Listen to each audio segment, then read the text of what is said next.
Porn ruined my life 3 times, actually, and I beat it. And it's probably ruining your life too. My story began when I was a depressed teenager, 14, 15, 16 years old, was the epitome climax of my depression, of my struggle to battle porn addiction. I remember times where I would wake up in the middle of the night crying, just feeling like, why am I still doing this to myself, even though I absolutely hate it, even though I firmly believed in God, I believed in an afterlife, I believed that my spirit and my sexual drive and energy was meant for bigger and better things, not just for myself. I believed that it was meant to be given to my future wife, to create children. And yet I kept going back to it. And so I remember waking up in the middle of the night thinking, I can't believe I'm still here. After years and years and encounter after encounter with porn and masturbating to death, I just remember feeling, I can't believe I'm still here. I remember time and time again crying to God on my knees beside my bed in deep repentance, saying, I will never ever do this again. I will never go down this route again. After binge watching for hours on end, late into the night. And then always going back to the habit and feeling confused out of my mind because I didn't want it in my life. And so it caused me to spiral into depression and shame and remorse and guilt. And eventually, I got my act together. Eventually, I found some videos online, nofap videos, God bless them. And I started just pushing myself through it. Just like, okay, that's enough. I'm going to prepare myself with utmost focus and concentration on preparing for a relationship one day. And eventually I found my wife. And the battle's not over. Like I said, 3 times, it ruined my life. Eventually I found my wife, started a relationship. A year into our marriage, I was hit with a strong temptation, a strong relapse to go back to porn masturbation.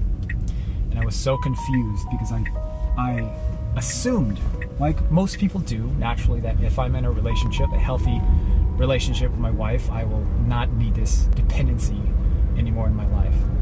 And I was wrong. It came back hard. And of course at this point I was so deep into the shame and guilt that I could never tell my wife. I thought I could never expose myself, I could never be seen. And so naturally what happens is I spiraled more and more into that behavior, and I doused myself with shadows and secrecy to the point where I couldn't stand it anymore. I couldn't stand not being the man that I pretended to be. I couldn't stand the lack of integrity, the lack of morality in my life. And so eventually, after just really hitting rock bottom again and losing my life to being depressed and doused with shame and shadows, I decided to tell her. And the feeling of telling somebody the hardest thing that you could ever muster to tell someone, your deepest, darkest secret, the one person that you absolutely would not want to tell about your struggle and your secrecy, to be able to say that to somebody and to be received with nothing but love and compassion and grace and acceptance and unconditional love. That was the first experience that I remember clearly being like, oh, this is what God's love feels like. This is what grace feels like. And I will never forget that point in my life because it's a reference point. Because my wife's reaction was nothing but, you can do better. Don't do that again. It was none of this like, oh, how could you do this to me? I want a divorce right now. This is so... It's like, no. She was like, this is your issue. You brought this into a relationship and you can beat it with utmost confidence and courage in me. And so that went on. I got back on my feet. And then the third time it ruined my life was after we had our first child, our first son.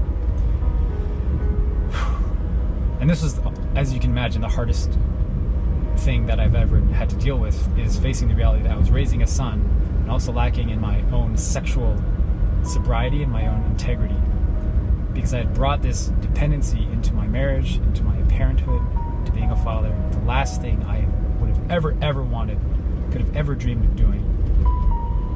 I let it slide back into my life, when I was really faced with feelings of stress and anxiety and uncertainty and indecision in my life, I let myself slip back. And usually what happens with one slip up is that we spiral, and I spiraled, and I doused myself again with gasoline, poured fuel on the fire, and the shadows and the secrecy emerged even stronger. Until one day, eventually, I hated being that person. I had all these reasons why I should quit. It's like, oh, for my son, or for my wife, or for the world, for God. But ultimately, the one reason that trumped them all was, I hate being this man. I hate being this. I see how clearly this is affecting me, and I hate it. I hate this lack of integrity, and I hate being this guy. I looked at myself honestly in the mirror, and I was like, I hate being this. This is not who I'm meant to be. This is not what I'm capable of. This is not reaching my potential. And the fear was that I would keep going down this route, and I would have unmet potential, because I believe that I've been given potential. And to not meet that potential was the greatest fear I had. And so I told my wife again. And guess what? She gave me nothing but grace, acceptance. Unbelievable, unconditional love. And that was a single moment where I broke free. Because it wasn't the act of telling someone, no. It wasn't the act of pushing through the addiction, no. It wasn't even the thought process of realizing how much this is taken away from me. It was actually the solution that broke the camel's back and broke me down, was to receive the one thing that I had been missing my entire life. And that is to have the utmost confidence that I am worthy of love. I'm worthy of grace, and that God has my back. That was the feeling I was lacking. Because if you think about it, really, the reason that you struggle to break free, and especially people of high moral standard and values, people of faith, people of substance, high value men, why do they struggle more with addiction than people that have no standards? It's because we cover ourselves in shadows and shame and secrecy and remorse and guilt and feelings of I'm not worthy enough, I can't believe what a piece of shit I am. And what comes with those feelings is more of the same stuff, is more gasoline, more fuel, more shadows that consume us to the point where we don't even know that we are capable of living in the light anymore. We don't even know that it's possible to live with a desexualized mind. And the solution for me, the turning point, was being able to have the courage to be honest with someone and to be seen, and to recognize that I was putting an immense amount of weight and pressure and power to this secret. I was giving power to it, where in reality, it was just something that from the beginning I could have just said, you know what, I made a mistake, yes. Tell somebody, game over. The solution is to receive acceptance and grace, to be seen by the right people, because what comes with that is the feelings of, oh, I am worthy.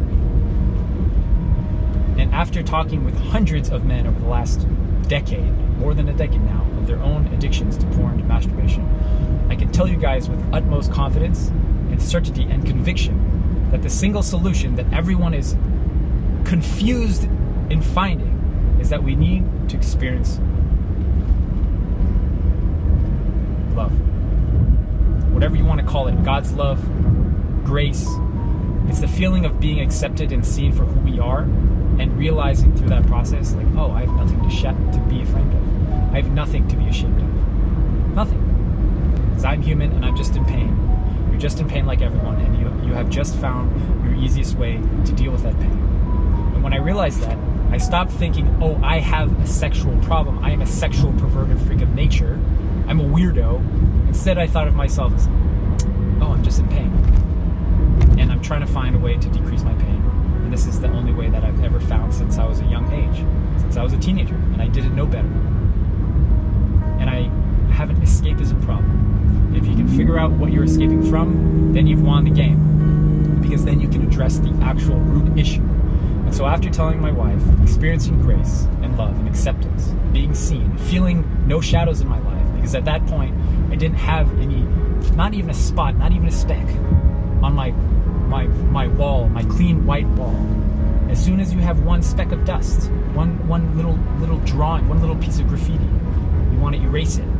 But if you completely cover the wall in graffiti, why not just leave it? Why not just add more shadows, more graffiti to it? It's like the broken window effect. If you fix up a broken home, fix all the windows, fix all the walls, the chances of somebody coming by and chucking a rock at the window are very low. But if you have a house that's already destroyed, already broken down, window panes with already shattered windows, then you're more likely to come and throw a rock at it. So you have to clean your soul, clean your heart, clean your conscience, so you have no more shadows in your life. And that happens when you talk to the right person. The person that is going to see you and say, oh, you made a mistake, yes. I hope you know that you're still worthy. I hope you know that you can still get up and you can still accomplish all the things that you want and you are capable of in your life. And when you found that person, that's your starting point. That's when you start to climb the mountain. That is it. And from there, you can actually start to address the root issue. And for me, it was stress and loneliness that I never learned how to deal with from a very young age, 14, 15, 16 years old. And I only learned how to deal with stress and loneliness through going to porn, to masturbation, through escapism behaviors. And then I figured out how to address the root issue through communicating with people. And that is the solution, is finding ways as frequently as possible to talk about the root issues at hand. You don't have to talk about porn to beat porn, okay? I'll tell you this firsthand, myself, but also helping hundreds of men, is that you don't have to talk about porn to beat porn. There should be at least one person that knows about your habit, so you can have a clear conscience, you can clean your soul. But from there on, all you have to do is talk about the root issues. Because if you talk about porn itself, like, oh, I was triggered, etc., etc. I watched porn, I didn't watch porn today. Then you're masking the issue. You're actually trivializing the severity of having a dependency on a habit just to deal with emotions, just to deal with internal things. And the internal things are as simple as you're bored, you're stressed, you're lonely, you're anxious, you're uncertain, and you don't know how to deal with that. So you're always going to the closest crutch that you can find, which has been porn and masturbation. And that's the solution. It's stupid simple. Porn ruined my life 3 times, and I beat it. And it was actually easier than I ever could have imagined as soon as I had the courage to do something about it. See you in the next video.